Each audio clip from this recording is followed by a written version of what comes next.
Hey guys, welcome back to our channel. I am back with another tutorial, and in this tutorial I'm about to show you how you can switch DBS mobile banking account to simple mode.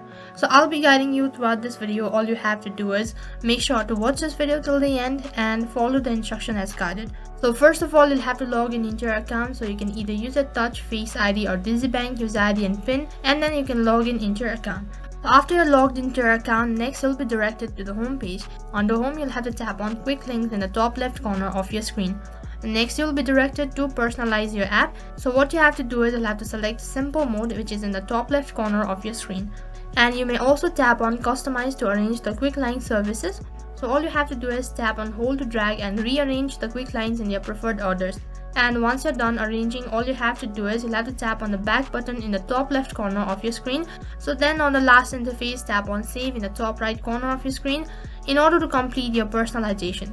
So that is how you can switch your DBS mobile banking account to simple mode. So that is all for this video. I hope the video was helpful. Make sure to like, share and subscribe to our channel. Thank you for watching.